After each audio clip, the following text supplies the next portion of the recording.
The women's suffrage movement consisted of women from all walks of life. These women helped propel the right to vote for all.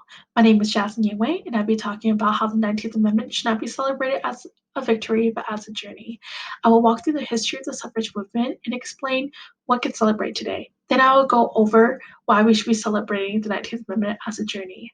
The National Women's Suffrage Association, NWSA, was created in 1869 by Susan B. Anthony and Elizabeth Cady Stanton.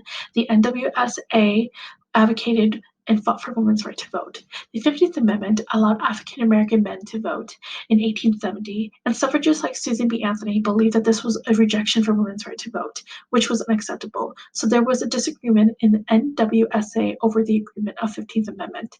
The American Women's Suffrage Association agreed with the 15th Amendment, and they believed by allowing African American men the right to vote, it will allow women the right to vote.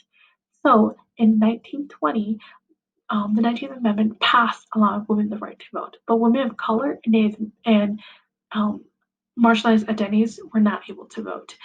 So that means Native American women were not able to vote because they were not considered citizens, and then African American women were not able to vote because they were discouraged through discrimination, intimidation, and fear.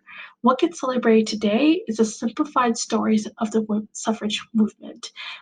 In school, students learn about Susan B. Anthony and Elizabeth Cady Stanton, but students don't learn about Mary Church Terrell and Ida B. Wells. These simplified and victory stories of the suffrage movement does not share the complexity and struggles of what actually happened in the suffrage movement. By just sharing the victory, we're leaving out the voices and the actual people who helped push the suffrage movement forward.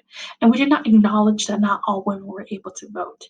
So by celebrating the journey, we acknowledge those conversations and bring in those stories of women who were not able to vote but also helped.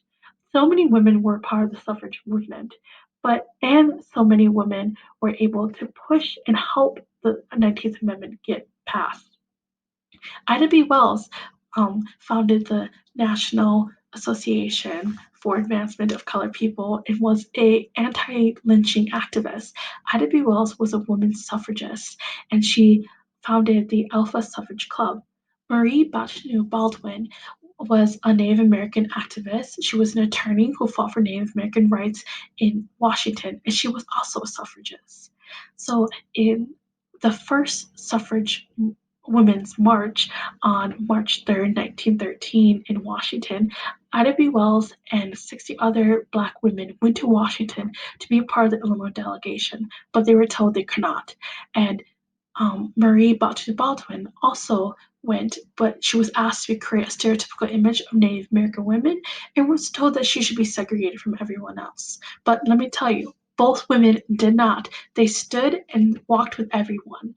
They stood against discrimination, segregation, and even inequalities. Ida B. Wells and Marie Baldwin, they fought against segregation and promoted unity. These women did amazing work for the suffrage movement, but they were not able to vote when the 19th Amendment was passed. So in these victory stories, Ida B. Wells and Marie Baldwin's stories were left out, and their achievements were forgotten.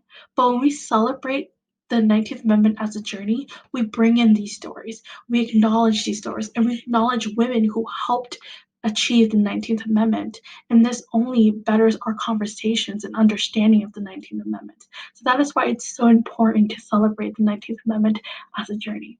Now you've heard what I have to say, and I hope you remember that the 19th Amendment was a rest stop for this achievement. So many women and people were a part of achieving this.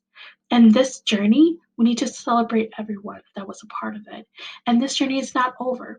Even today, we still see that there's really long lines at election polls, and then there's intensive ID checks, which discriminates and causes minorities and marginal identities to not vote. So we're in this journey together. And I want to say that because we need to celebrate the journey and not the victory so we can include those missing voices and continue to advocate for change together. Thank you.